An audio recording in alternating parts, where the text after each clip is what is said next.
ndashimira Imana yadushoboje. I thank God for leading us. Kwiga ibintu twize byinshi mu mwaka ushize. For giving us the ability to learn everything that we learned the past year. That talked about the requirements of this church. What the church needs to do in this world. Ubu ngubu ntangiye ngiye kwigana namwe bushize nababwiye ko tuzovuga hejuru y'iby'impano ariko numvishije tutagomba kubanza impano tuzozivugiramwo ariko twige ubuzima bwa Gi Kristo. Last time I said that we were going to talk about gifts or abilities, but I want us to talk about the life of a Christian. Tugiye kwiga ubuzima bwa Gi Kristo. The Christian life. Akenshi dukunze kubaho mu buzima busa n'ubw'idini. We tend to live a life that's religious. Kandi ubuzima bw'idini, the life of a religion, butandukanye n'ubuzima bwa Gi Kristo. It is different than the life of a Christian. Kuko idini, because a religion ryamyeho, has always been. Yesu yaje arisangaho. Jesus came and there was already religion. Ntabwo ari Yesu wazanye idini. Jesus did not bring religion. Kandi n'abakristo sabanyedini. And Christians are not a religion. N'abakristo n'abantu ba Kristo. They are people of Christ. Ndaza rero kubanganira ubuzima bwabo. And I will talk about their life. Kandi ubuzima bwabo aho butandukaniye n'ubuzima bw'idini. And how the life of a Christian is different from the life of a religious person. Amen. Amen. Abantu rero bazababaho.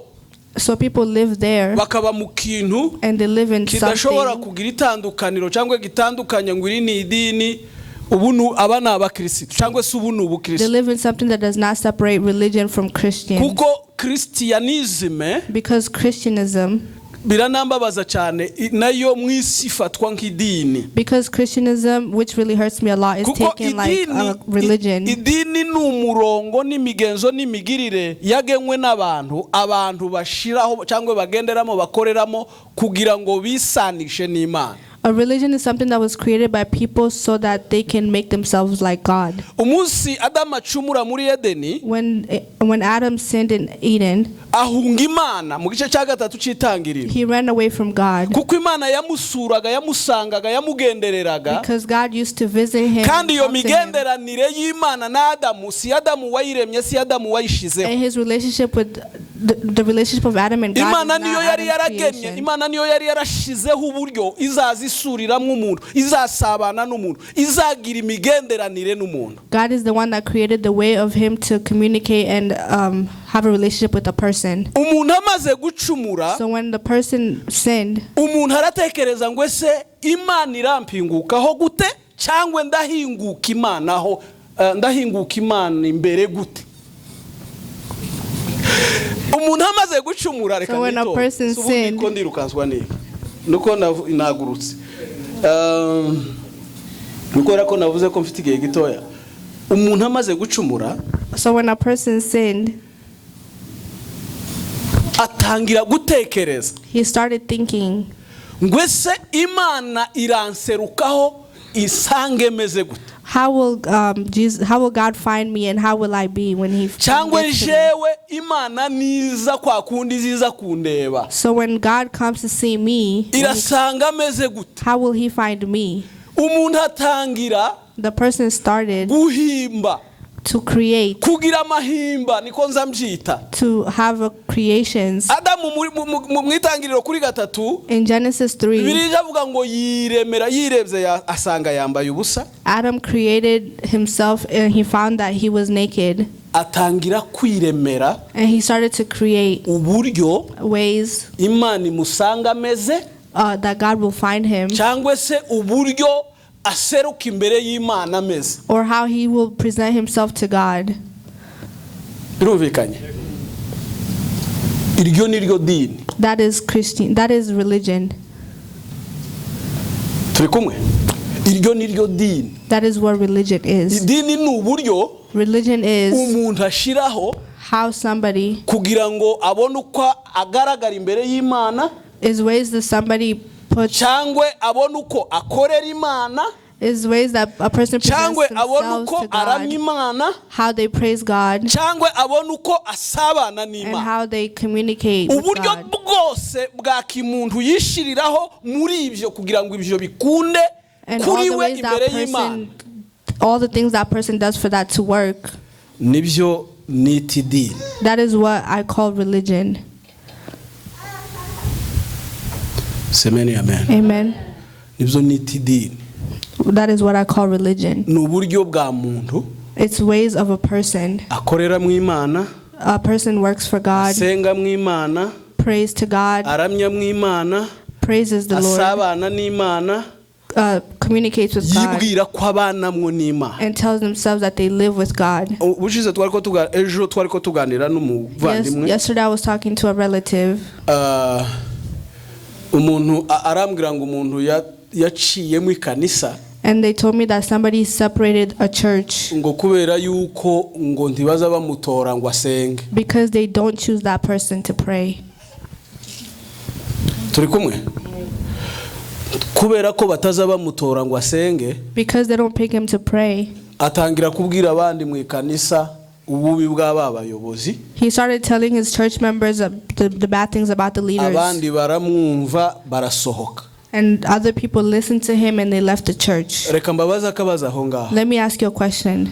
Ubwo ni uburyo bwo gutuma Imana cyangwa se ni ishaka ryo gukorera Imana cyane rimurimo, abashumba biwe bacikinye ntibarihereza opportunity yo gukorera Imana mu buryo batamuhaga amasengesho ngo asenge, ariko aza yumva aza akunda gusenga, agenda hanze kugira ngo azobone uko ubwo buryo ashaka gukorera mu Imana bugerwaho. Was that such a great need for him to want to praise the Lord that he had to remove other people from the church so that he can get to that? Uko niko kuriba? Is that the truth? Uko yarakeneye kugenda ngo akorera Imana cyane kubera kuko aho yarari impano yo gusenga kwiwe yaracikinwe, yaburiwe umwanya wo gukora, noneho reka gende aje gusenga akorera Imana cyane, abona hakorera Imana cyane abashumba batamubuza. So did he really want to go and work for the Lord somewhere else where they don't want him to do it? Aho wo kwibaza ngo ese ubundi And you would ask yourself there, gusenga niki? what is prayer? Basenga ryari? When do they pray? Basenga byagenze gute? And why do they pray? Wo kwibaza kandi ngo ese uyu muntu, And then you ask yourself, gusenga nuko baguhagurukije mwamika ngo senga? does praying mean they have to tell you to get up and pray? Azaba rimwe bambuza ngo sinkaza mvuga amazina y'abantu, muzoza mubabarira mbavuga. They tell me not to say people's names, so sorry if I do. Uko gusenga So praying, nukubera ko bavuze ngo senga. when you want to pray, does that mean you have to be told to pray first? Niho baza basenga, niho gusenga gukunda. Is that when you can only pray? Kandi hehe hano mu ikanisa? And just here at church? Bitabaye hano mu ikanisa nta handi wosengera batabivuze cyangwe babivuze. And you can't pray elsewhere besides the church? Ibyo rero nibyo biza bikwereka, rero nibyo bigaragaza This is what shows abantu baba mu idini it's what proves the people that live kandi in bitirirwa religion, itorero rya Kristo.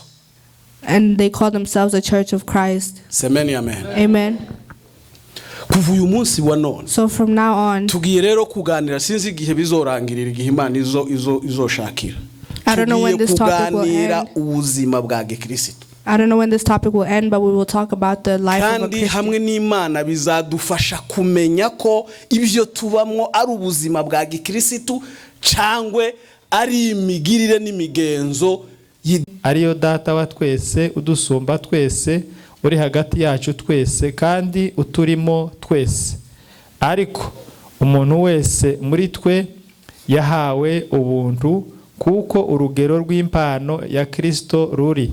Nico gituma ivuga iti, amaze kuzamuka mu ijuru ajana iminyago myinshi aha abantu impano. Amen. Kiswahili. Hili haravuga ngo, kwa hiyo na wasihi mimi niliye mfungwa katika Bwana, mwenende kama inavyohistahili wito wenu mlioitwa, kwa unyenyekevu wote na upole, kwa uvumilivu, mkichukuliana katika upendo, na kujitahidi kuhuisha umoja wa kiroho katika kifungo cha amani. Mwili mmoja, roho moja, kama na mlivyoitwa katika tumaini moja na wito moja. Bwana mmoja, imani moja, ubatizo moja, Mungu mmoja, naye ni Baba wa wote, aliye juu ya yote, katika vyote na ndani ya yote. Amen. Ephesians 4:1-6. As a prisoner of the Lord, then I urge you to live a life worthy of the calling you have received. Be completely humble and gentle. Be patient, bearing with one another in love. Make every effort to keep the unity of the Lord through the bond of peace. There is one body, one Spirit, just as you were called to one hope when you were called. One Lord, one faith, one baptism, one God and Father of all, who is over all and through all and in it all. Amen. Amen. Murakoze abamaze gusoma, Imana ibahe umugisha. Thank you to all the readers. Ndagaruka ku bintu nka bine none kubera impamvu z'umwanya. I will come back to 4 things. Tuze gukomeza rero. And then we'll continue. Bagiye ko ari icigisho tuzakomezanya. It is a topic that we'll continue to use igihe cyinshi over time. Sema amen. Amen. Narimaze kubabwira rero ko So I started telling you hari itandukaniro that there is a difference ry'idini between a religion n'ubuzima bwa Gi Kristo. and the life of a Christian. Muvuge ngo amen. Amen. Yes, aza mwisi When Jesus came to the world, yahasanze idini.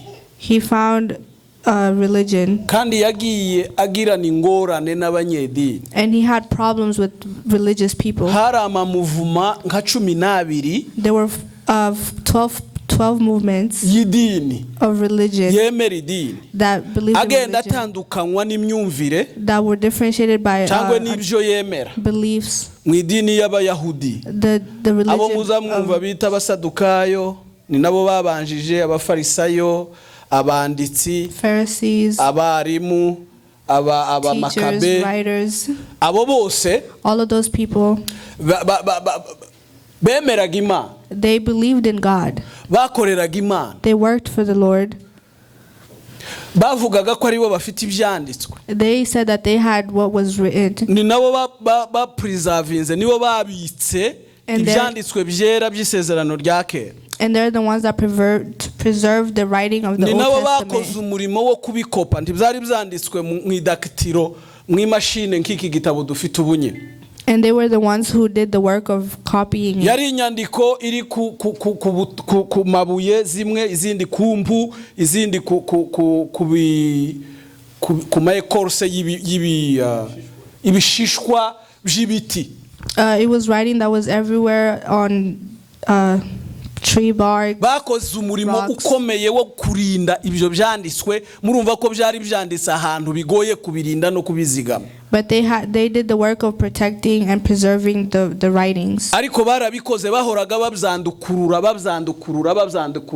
kuko biriya byari byanditsweho byarasazaga, byashoboraga no kwangirika no gucika. They did the work of continuing to rewrite it because the papers and stuff did get old. Abo bari abanyamadini. Those were religious people. Imana yari yarabahaye amategeko y'Isiraheli. God gave the Israelites rules. Hari abantu baza bagira intambara y'ubuntu n'amategeko irahari mu isi murayizi. People have wars about peace and rules. Grace and laws. Amategeko n'ubuntu. Grace and laws. Ariko buri gihe ubuntu bubanziriza amategeko. But each time grace comes first before the laws. Imana yaremye, muvuge ngo amen. Amen. Imana yaremye ibintu byose buri munsi y'ijuru. God created everything under the world ibihereza umuntu and gave it to a person. irangije ibona kumuha command, ibona kumuhereza itegeko. After that, he gave him Sikoba? the law. Ubuntu ni iki? What is grace? Ubuntu ni iki? What's grace? Aha, no guhabwa ibyo utari ugomba guhabwa. It is being given The what you don't undeserved deserve. Ni ukuvuga ngo Imana yaremeye ibyo yaremye byose biremera umuntu. God created everything and he created it for a person. Umuntu yari abikwiriye, umuntu yari abideservinga. No. The person did not kubiremera deserve. umuntu, After creating those things irangije for the kubiremera person, umuntu. Imana iramubwira ngo kugira ngo umenye ko ndi Imana dore uko uzogenda nuko ngo. after creating it, God told them Ukuzobaho. for you to know that I'm Lord, this is how you need to move. Muvuge ngo amen. Amen. Kuko ubuzima bwa Gi Kristo The life of a Christian subwo kubaho mu maruruze, subwo kubaho mu migenzo n'amategeko, it is not to live through nubwo laws. kubaho uko Imana yavuze bugomba kubaho. It is to live through what God told you how to live. Muvuge ngo amina. Amen. Imana imuhereza uko agomba kubaho. So God told him Uko how to ugomba live. kubaho ntugomba kurya iki giti kimenyesha ikibi n'icyiza. So how you to live, you're not supposed to eat this Reka mbabwire tree. kandi ukuntu ubuntu buza bubanziriza amategeko. Let me tell you again how grace comes before Baza bavuga laws. ngo amategeko yazanywe nande? Where did laws come from? Baza bavuga ngo amategeko yazanywe na Mose. They say laws came from Na Pawulo Moses. niko yavuze ngo ubuntu buzanwa na Kristo. And Paul said that grace comes from Christ. Muvuge ngo amina. Amen. Ariko se But ubuntu bwabanjirije, amategeko yabanjirije ubuntu. did Reka laws come before nishake mvuga yo grace? yazanywe na Mose. Reka nishake mvuge nayo yazanywe na Mose. Let me say the laws that came from Moses. Yabanjirije ubuntu. Did they come before grace? Imana yabanjirije gucungura Isiraheli. Did God save the Israelites first Ikabakura mu maboko ya Farao. and then took them from the hands of Pharaoh Ikabambukisha inyanja mu bitangaza n'amaboko akomeye. and crossed them across the ocean, Inyanja igacikamwo kabiri. and the ocean split into Isiraheli two, ikambukira humutse. and the Israelites Muvuge ngo crossed on dry land, bakagenda bakagera Sinayi. and they got to Sinai. Bagera Sinayi, Imana Mose akaja ku musozi. And then when they got to Sinai, Moses Imana went on the ikamuhereza mountain, amategeko. and God gave him the laws. Cyangwa ngo munumve muvuge ngo amen. Amen. Burya amategeko So the laws, azahabwa abantu kandi kizagituma bikunda nuko ubuntu hari imbaraga zihesha umuntu kugenda uko Imana ishaka kandi Imana yaremye ko agomba kumera. grace is what gives a person the ability to Imana- go the way God wants. Muvuge ngo amen. Amen. Imaze kubacungura After he saved them ibagejeje hirya y'ububata, and took them hirya ya away Farao from wababase, slavery, Imana ibahereza uko bazobaho. God The gave rest them how to y'ubuzima live, told them how to live the Ya rest of their mategeko lives. Mose aravuga ngo uko muzobaho kubera ko mumaze gucungura. Moses told them the Muri way to hirya live since you've y'uwababata, been saved, muri hirya y'uwabatwazaga igitugu, muri hirya y'uwabashikinyaga. away from slavery and away from somebody who was controlling you. Dore uko muzobaho. This is how you would live. Ubundi amategeko sa y'abantu gusa. Laws are not just for people. Amategeko ni ay'abanyabuntu. They are for people who have Amategeko ni grace. ay'abagiriwe ubuntu. They're for people who have been given grace. Ko njewe niko nza numva. That is how I feel. Amen. Amen. Ese ibyo nari mbivugiye iki? Muzi cyari gitumye mbivuga? Do you know why I said that? Nuko Imana imaze gutanga uko abantu bazobaho. Because after God gave how people are supposed to live Mu byo twita amategeko.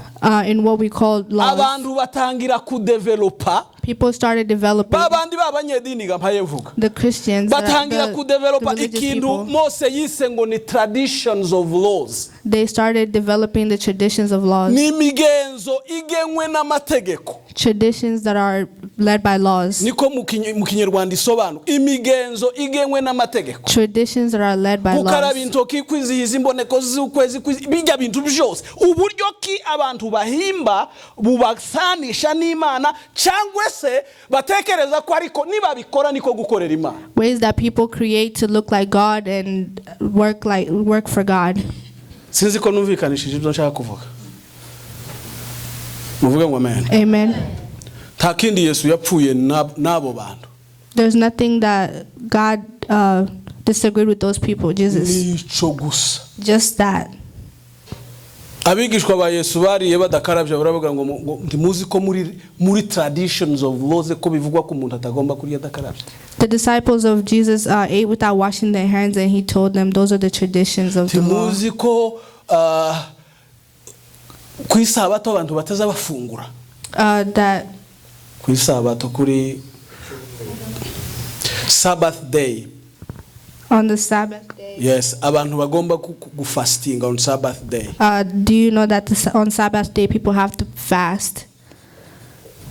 Ibyo se nabyo byari byanditse mu mategeko. Is that part of the law? Muri Decalogue hari amategeko yanditseho. Hari amategeko avuga ngo ntukarye. Is there a law that says don't eat? Izo ningero mpaye mbahereza z'imigenzo za tradition abantu baza bashiraho. Those are examples of traditions that people bakagira ngo kurya bagendeye muri zirya tradition, and they think that if they walk bagendeye through muri those ya traditions, migenzo muri bwa buryo bishiriyeho, if they follow the ways that they created, uko nguko niko Imana igomba kuramwa. that is how God Ubwo should be nibwo praised. buzima abantu bagomba kugira bubahesha kubana n'Imana. That is the lifestyle people must have so that they can live with God. Semeni amen. Amen. Yesu agenda agirana ingorane nabo. So Jesus had problems with them. Muzi uko yagiye abwira abafarisayo mwandyaryamu. He was telling the Pharisees, you foolish people. Foolish, ni hypocrisy.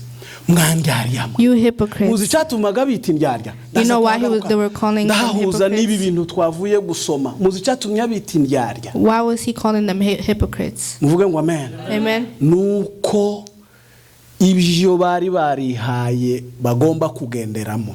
It is because of what they had told themselves they need to follow. Byabananiraga.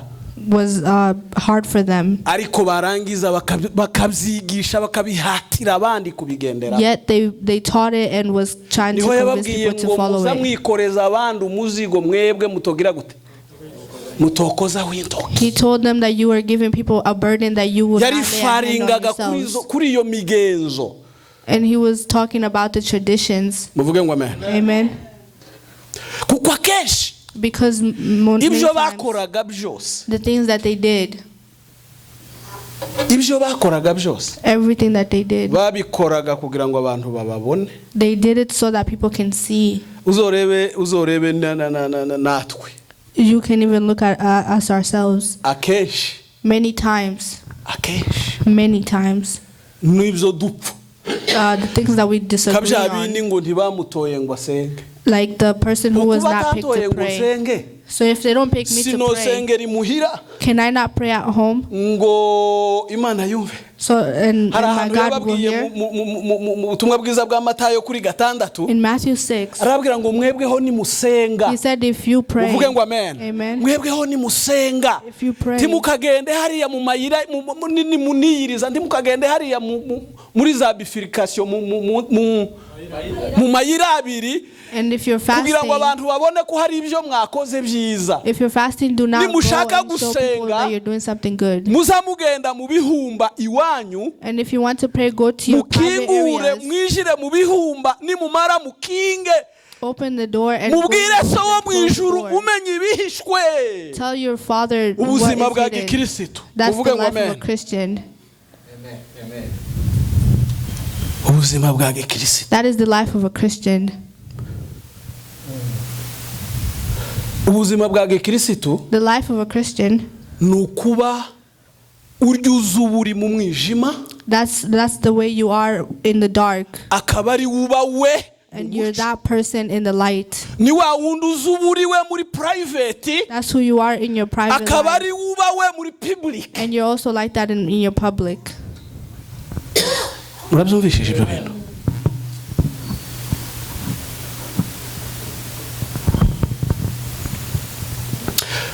Pawulo aravuga ngo Paul said yarahaye aganira n'abantu baba mu ikanisa. He was talking to people who lived in the church. Abanyefeso ni abantu bari mu ikanisa bakijijwe. Ephesians are people who were in the church and were saved. Kandi si urwandiko rwa leadership yarahaye si urwandiko rw'ubuyobozi cyangwa se si abayobozi ariko yandikira. It was not the leaders that he was writing to. Yarahaye yandikira abakirisitu baba mu ikanisa nk'abo. He was writing church members like you guys. Arababwira ngo He told them, kimbohe ya Yesu, yanditse ari mu iprizo. like a slave of the Lord. Kimbohe y'umwami. A slave of the Lord.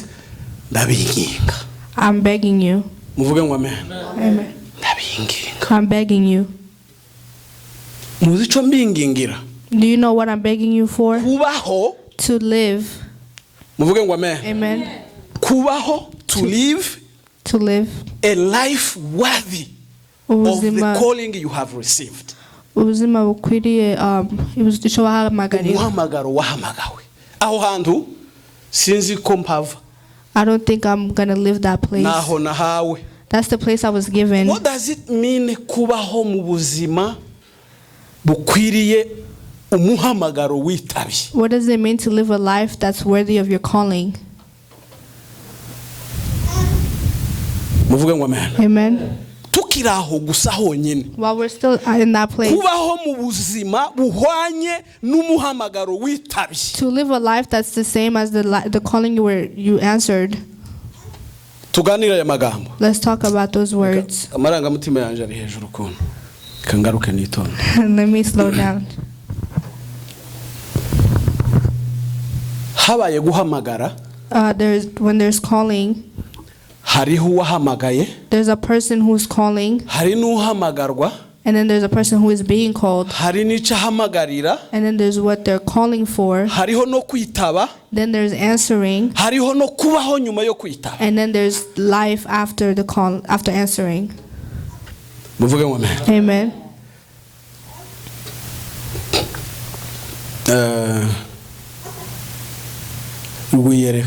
Gwiyereka umuhungu mwenza mubona nzi ngo gwiyereka kuri YouTube. Oh, there's a preacher named Gwiyereka. Azavuga ngo bagiye gushambura. Ni gwiyereka nawe azavuga gushambura cyangwa ni nkomezi.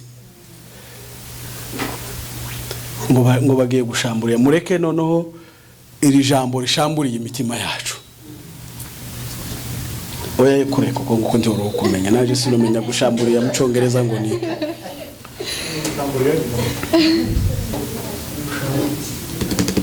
Semeni amen. Amen. Turacari kumwe.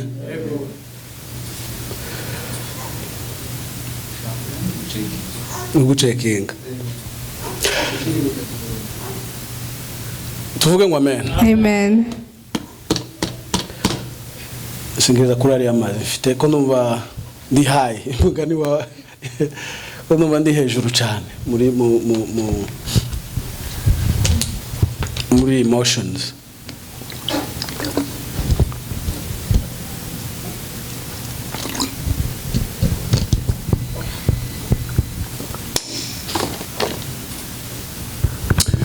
Ndabinginga. I am begging you. Ngo mubeho. To live. Mugire imibereho. To have a lifestyle. Ihwanye ingana. That's compared to. That's like. Iteye. That's like. Kumuhamagaro mwitabye. The calling that you answered. Uwo muhamagaro mwitabye nuwuhe? What is the calling that you answered? Muvuge ngo amen. Amen. Uwabahamagaye ninde? And who called you? Ico mwitabye niki? And what did you answer? Nimba mwaritabye mubayeho gute? And if you answered, how are you living? Muhwanye kungana gusa guteye. Kawa muhamagaro mwahamagaro. The way you're living, is it compared to the calling that you answered?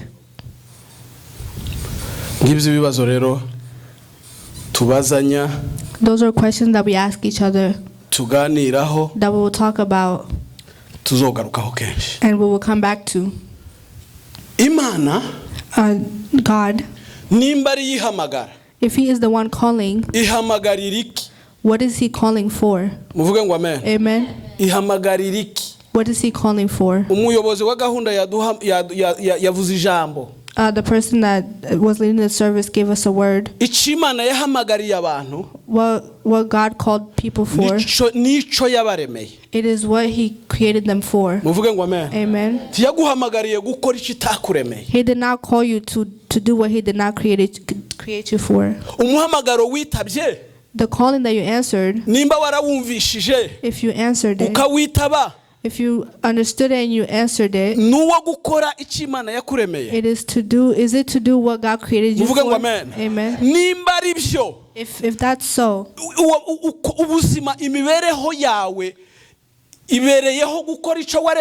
is your lifestyle the lifestyle of doing what you were created for? What you were created for, is that what you're doing? The life you were created to live, is it the same thing? This is where I said I will connect it to the life of the Pharisees.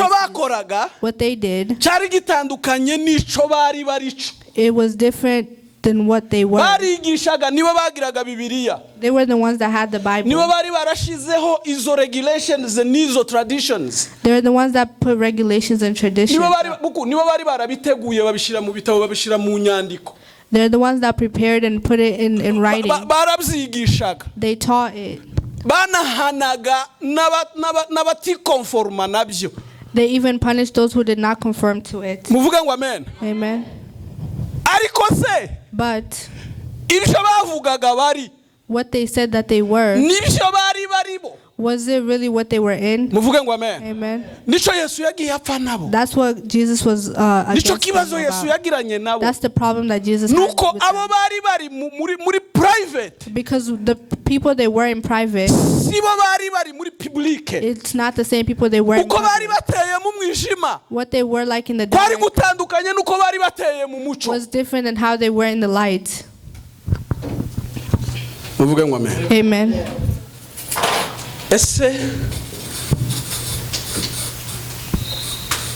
Turasa n'umuhamagaro twitabye. Do we look like the calling that we answered? Paul aravuga ngo ndabinginga. Paul said, I beg you. Muse. He said, look. Mumere. And be. Mutere, mugire imiterere. And have the characteristics. Muvuge ngo amen. Amen. Isa n'umuhamagaro mwahamagara. That look like the calling that you answered. Iri yepfo yawuvuze neza cyane. Iri yepfo mwagiye musoma. And hari ahantu mwagiye mwumva ngo wanu mubatiza umwe, umwami umwe, umuhamagaro umwe. You kept reading one baptism, one God, one spirit, one body, one faith. Tuzogenda tubigarukaho. We'll come back to it.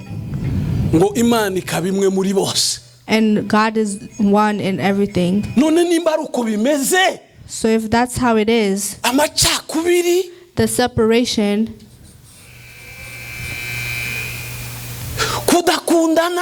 and hatred, where does that come from? Let me tell you the small characteristics. Those who have the calling. Yes. Be completely humble.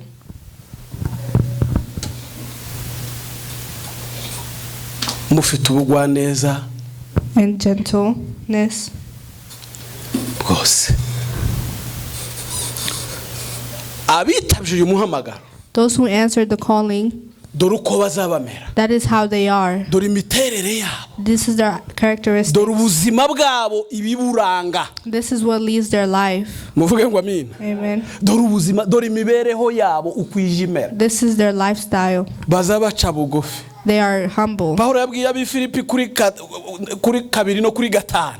In Philippians 2:5, aravuga ngo mugire wa mutima wari muri Kristo Yesu. Paul said, have the heart that was in Jesus Christ. Yavugaga ibintu ayo magambo afite yanda yabanziriza. Before that there's other words. Ekariyo tunasoma mwumve ukuntu hera ku murongo wa mbere ugeze ku wa 4. Philippians 2:1-4. harahera kuri conclusion ahubwo 2:5 aravuga ngo nuko niba hariho gukomezwa kuri muri Kristo kandi niba hariho guhumurizwa kuzanwa n'urukundo, niba hariho no gusangira umwuka, niba hariho imbabazi n'impuhwe, musohoreshe umunezero wanje guhuriza imitima mu rukundo, mwibwira kumwe muhuje imitima. Ntimukagire icyo mukorera kwirema ibice cyangwa kwifata uko mutari, ahubwo mwicishe bugufi mu mitima, umuntu wese yibwire ko mugenzi we amuruta. Naho nashakaga muvuge ngo amen. Amen. abafite ubwo buzima, Those who live that life, baca bugufi, they are humble. batekereza ko mugenzi we abaruta. They think that their neighbor is greater than them. Muri kuri uriya murongo wa 5 twari tugiye kugeraho pastor yaragiye gusoma, And in verse 5, n'urugero rw'uku guca bugufi Pawulo yaravuze haruguru. it is a level of being humble that Paul said. Kubera ko Yesu yaciye bugufi, Because Jesus was humble, ntiyatekereje guhwana n'Imana ko ari ikintu yogumana mu ijuru. he did not say that. Kubera guca bugufi, ntiyatekereje ko yoguma mu ijuru akaguma kumera nk'Imana. Because of being humble, he did not think that he could stay in heaven and continue to be like God. Ahubwo guca bugufi kwamuteye kumanuka mu isi. But being humble made him come down to the earth Yambara ubumuntu, yambara kamero k'umugaragu w'imbata. and became a slave, Araganduka yicisha bugufi. and he humbled himself. Ageraho apfa n'urupfu rwo kumusaraba. And it got to the point where he died. Uwo ni umufano Pawulo yaratanze wo kugaragaza ukuntu umuntu wese witabye uyu muhamagaro agomba gutekereza ko mugenzi we ari we mukuru kumuruta. That is an example of what Paul said, that a person Ubuzima bwa who Gi Kristo. answered the calling needs to be humble and think that their neighbor is greater. That's the life of a Christian. Ubuzima bwa Gi Kristo That is the life of a Christian. ntabwo ari ugufollowinga rule, It's not to follow the rules. ugukurikiza imigenzo 1 2 3 4 5 6 ntabwo ari bwo buzima bwa. It is not to follow the laws. Muvuge ngo amen. Amen. Abahamagawe abitabye uwo muhamagaro Those who answered the calling, bagira uko guca bugufi kuri urwo rwego. they have that to be humble to that level. Kuri level yo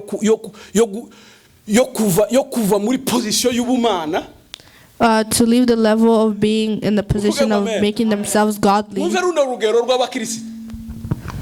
Muguca bugufi rugutera kuva kuri level yo gusaba Imana. To be humble, to make yourself leave the level of being like God, Ugahinduka ikindi kintu ukaja munsi yacu, and then you lower yourself ukambara kamera y'umuntu, and you become like a ukageraho person. uhinduka ukamanuka ukagira kamera y'imbata. Imbata ni umuntu ucishijwe bugufi wanyu. And you even lower yourselves to being like a slave, Ukemera no gupfa urupfu, and you allow yourselves to die ibisambo bipfa.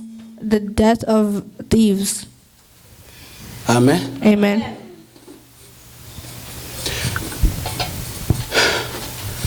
Tukore reflection ganono. Let us reflect. Ubuzima bwawe, Your life, amaisha yawe, your life, ukubayeho, the way you're living it, ukubanye nabo mubana mu, and how you're associating yourself with others, ukubanye nabo muturanye, how you communicate with those you ukubanye live with, nabo mu miryango. how you live with your household. Imiryango yacu myinshi irimo intambara zikomeye. Many of our households have wars within. Abo baba mu ikanisa. And Aboni all those people twebwe live bo in mu churches. Those people are us. Muvuge ngo amen. Amen. Abakirisitu. Christians. Muvuge ngo amen. Amen. Umugore ntiyumvira woman- umugabo ntiyumvira umugore, umwana ntiyumvira umubyeyi nuko. A woman doesn't listen to her husband. The husband doesn't listen. Children don't listen to parents. Niyinga tukaja gusenga. And then on Sunday we go to church Tukabwiriza twebwe, and we preach. abandi bagasenga, Some pray, abandi bakaririmba, others sing, abandi bagasirimba. and others dance. Kubera iki? Why? twamara turaba Kristo because we're Christians. turibo Are we? tawe njiri urubanza I'm Ariko- not judging ariko turibo. anyone. Are we?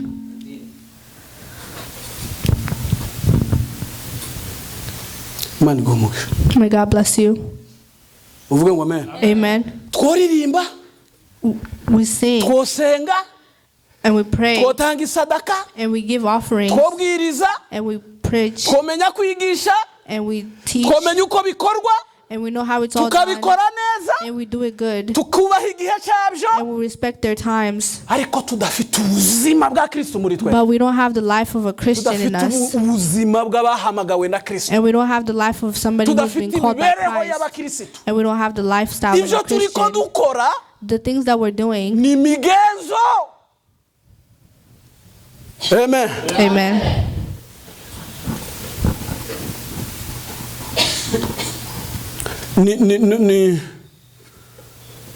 ni migirire ni traditions It is traditions. ni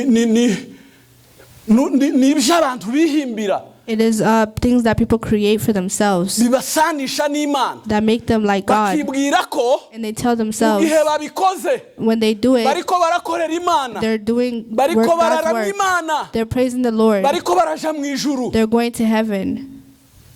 ndetse bakanakubwira ngo And then they even tell you, ni ukubikora cyane you have to do it a lot. kugira ngo uzoje mu ijuru ni ukubikora cyane For you to go to heaven, you have to do it. Put power in it. ni ugufosinga And force ni it. ugusunika cyane Keep ni pushing ukumultipuriya harder. amasengesho ni Multiply your ukumultipuriya prayers. ibikorwa Multiply your work. uwongo mutupu That is a lie.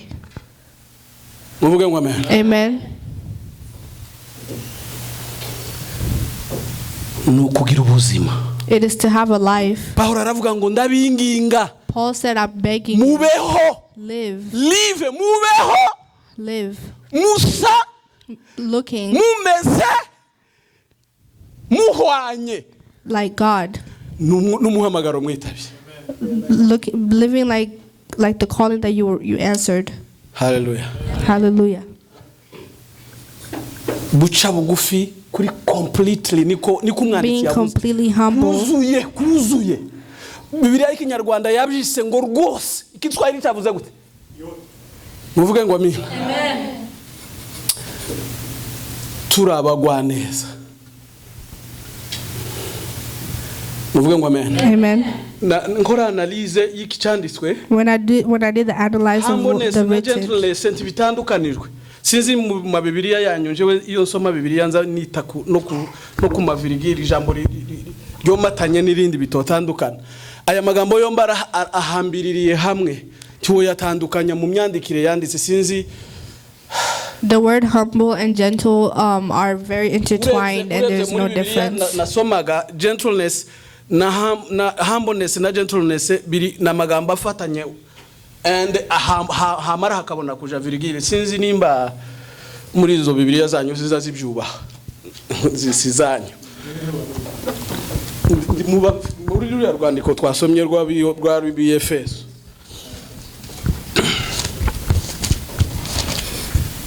muzoza mumbabarira hari igihe mwebwe ibyo mutabyitaho njewe nza mbyitaho cyane iyo nsoma iyo ndiko nsoma nzangenda nsoma kurikiza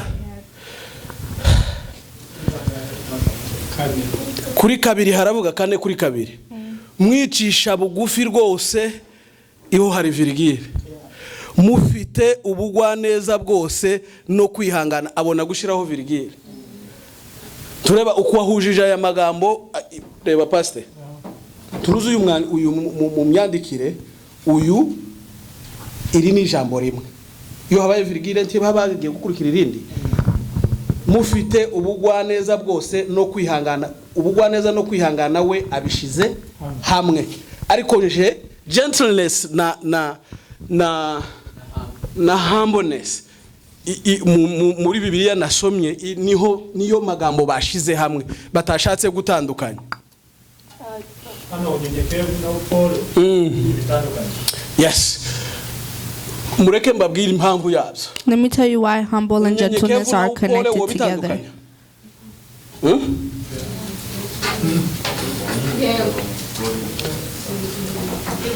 Guca bugufi no kugwa neza na magambo asa n'amagambo amwe. To be humble and gentle are the same words, similar words. Amen. Umuntu wese uca bugufi agwa neza. A person who is humble, they are gentle. Twenyine tuzatubivuga ngo runaka ngo azagwa neza. We say it ourselves, this person is very gentle. Guca bugufi ni ukugira gute? What is being humble? Muvuge ngo amen. Amen. Guca bugufi, Being humble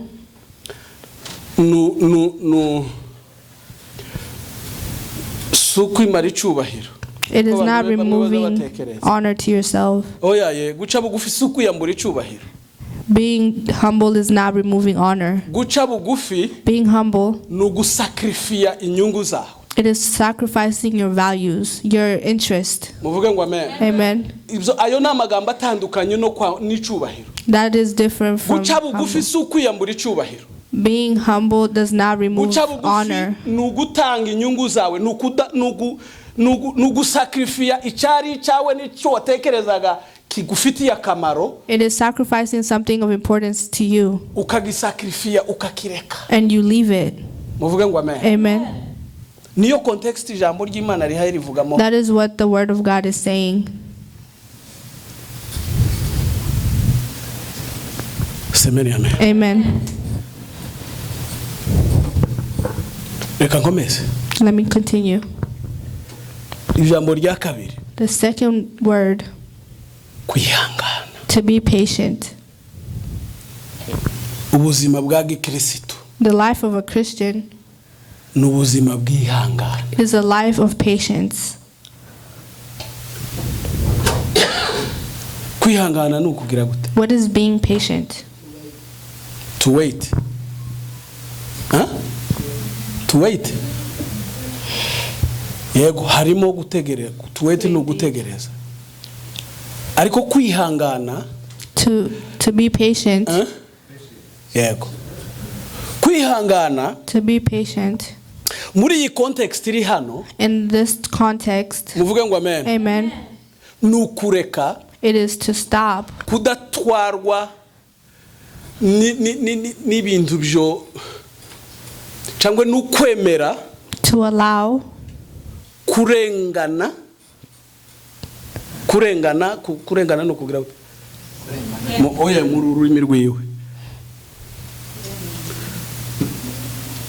naje ico gicongereza ntikije tugitambuke. Muvuge ngo amen. amen, Kwihangana to be patient reka nukuba comfortable is to be comfortable muri uncomfortableness. Yes. Ndabivuga gute mu rurimi rwacu?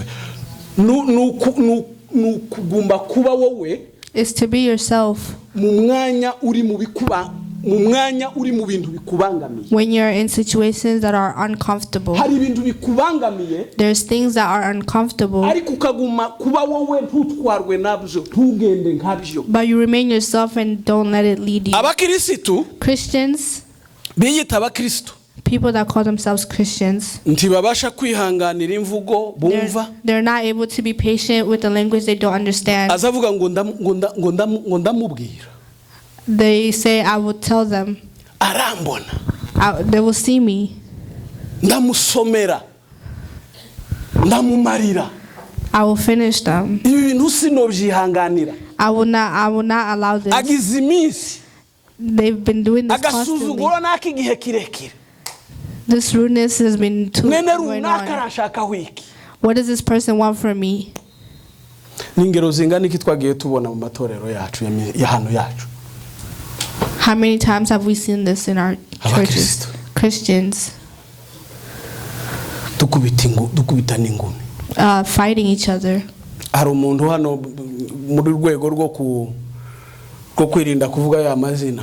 There's a person here Yaraye mu ipirizo. that spent the night in prison Yikanisa. Aziri kanisa nimbari because of church. Yaraye mu ipirizo kubera induru z'kanisa. They spent the night in prison because of the noises of the church. Hano muri ano materaniro. Somebody in these churches in this area. Muvuge ngo amen. Amen. Je uhaye uvuga uyu nguyu uri imbere yanyu. Me personally, baje kumfatira hano kuri rutari uko nyine mpaye nigisha abapurusi barinjira hariya. they came to find me as I'm standing here preaching like right now mpaye nzira ikanisa. because of a church. Abo ni abakirisitu twasenganaga. Those are Christians that we pray together. Muvuge ngo amen. Amen. Twasenganaga. We prayed together. Twavugaga ko dusangiye kwizera. We said that we shared Twavugaga ko belief. dusangiye umubatizo. We shared Twavugaga ko baptism. dusangiye ibyiringiro. We shared faith. Twavugaga ko dusangiye umwami. We shared a king. Twarasirimbanye, twarasenganye. We danced together. We prayed Twararirimbanye, together. twarabanye mu manama, We sang twarashumbanye. together. We led the church together. Muvuge ngo amen. Amen. Abo nibo banoherereje bashorewe n'umupastori. And those are the people who sent the police to me. That was led by a pastor. They were led by a pastor. Twakoranye umurimo w'Imana. A pastor that we did the work of God together. Uko turabakirisitu. Are we Christians?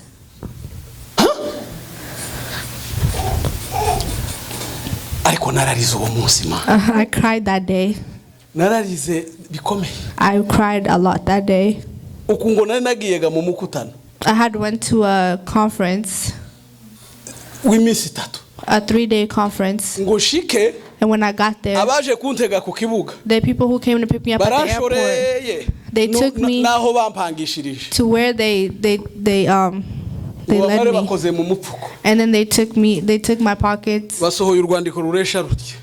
They pulled out a letter that long. Bati pastor twanze kukubwirira ku kibuga. Pastor, we did not want to Ariko tell you at the urwandiko airport, but this letter, rwasohotse ugeze mu Burayi waje. it came out when you got to our country. Tubona nitukubwira ngo reba amasaha. Tubona nitukubwira ngo urwandiko rwasohotse. And if we saw that if we told you that this letter came out, ariko uraza nabi. you probably won't go back, but you won't come back Turihangana great. ngo ushike. But we were patient and we waited for you to get here. So now you're here. Here's the letter. Ndarusoma. I read it. Ngo nibyo ibintu byo mu ikanisa. It said you stole the things of the church. So when you get to the airport, not even the church, not the church, but the airport, they need to imprison me. Ndarusomye. I read it. Ngo barangiza abo bene data barambwira ngo And then those people told none me, kubera kuvuye muri Amerika. because you just came from America, Genda uje kwishinganisha kuri ambasade ya Amerika. go talk to the ambassadors of America. Ngo mare ndababwira ngo And I told them naje mu mukutano. I came to a conference. Bazoze bamfatire mu mukutano. Let them come and find me at the conference. Ntabwo nja kwishinganisha. I'm not going to talk to them. Ndaryama gatoya. I'm going to sleep a little bit. Ndabyuka saa 8. And I'll wake up at Ngo hari mu 2. gitondo saa 9 dutangira umukutano. And then at 3 Nagataha. we'll start the conference on a Friday. Burije. The day went on. Niposho saa 6 ndi kuri rutaha. And then on Saturday at 12, Abapolisi barinje. the police entered. I was here up front and they came and took me. Ibyo se mbivugiye iki? And why did I say that? Abona abakristo twasenga. Those are Christians that we prayed together. N'abantu twari tubana mu ikanisa. There are people that we were in church together.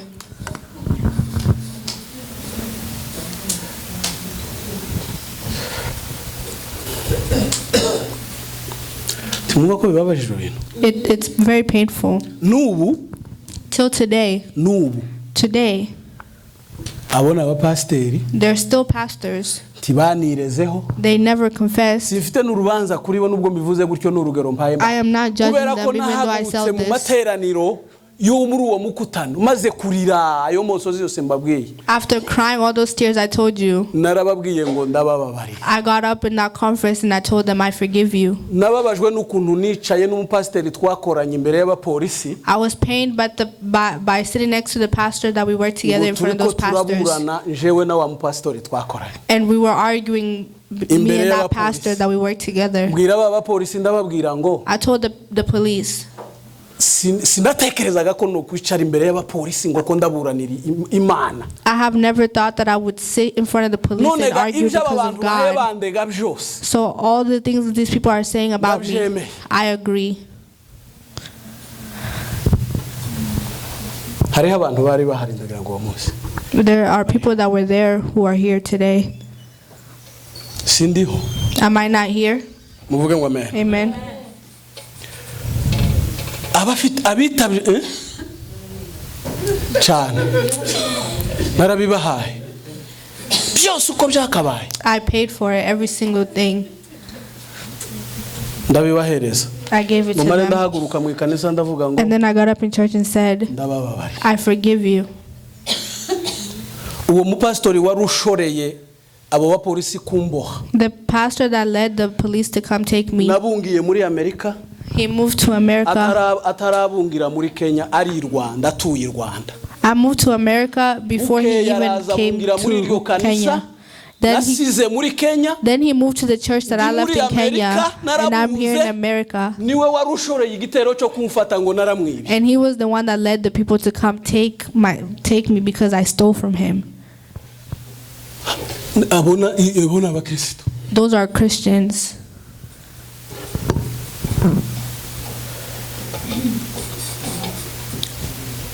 Hallelujah. Hallelujah. Ubuzima bwa Gi Kristo. The life of a Christian. Abahamagawe uyu muhamagaro. The people that were called for this, Bagira kwihangana. they have patience. Kwihangana kutagira urugero. Patience that has no Yakobo yaranditse mu gice comparison. cya mbere.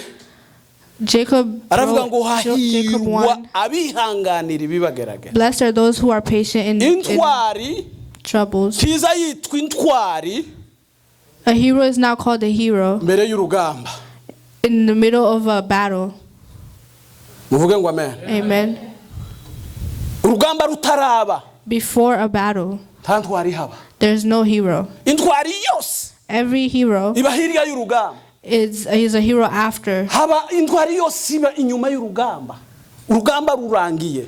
A hero becomes a hero after the Nico battle. gituma itorero rya Kristo That is why the Church mu of ijuru Christ, ryitwa itorero ryanesheje, triumphant church. in heaven it is called a triumphant church. Kandi ryanesheje iki? Iyo usoma igitabo cya Revelation cy'ibyahishuriwe Yohana, In ryanesheje iki? Revelations, what did they triumph over? Ibibagerageza. Everything that. Hahirwa uwihanganira ibimugerageza. Blessed are those who are patient in troubles, in tribulation. Kuko namara kwemerwa, Because when they are muzi ko accepted, kwemerwa ni ukuba proven. Ni nka kurya izahabu izicishwa mu ruganda mu muriro, iza yemerwa ko ari izahabu ari uko imaze kuva mu muriro. Muvuge ngo amen. Umukristo nyakuri yemerwa nk'umukirisitu ari uko aciye mu mibabaro akihangana. a true Christian is a Christian after troubles, and they're proven as a Christian for being patient.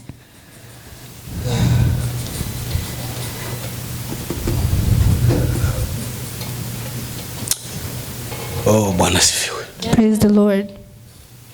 Gatatu. The third thing, Kankavuge kera amasaha ndayakubise. Reka mzihorere. Tunywe meza. I'll leave it and we'll take the communion. Tuzabigarukaho. We'll come back to it next time. Ko murabona ko imibereho twoyivuga ubu nyine karangira. Will we talk about the lifestyle and be done with it today? Habe na kera. We wouldn't be able to. Ameza ari he?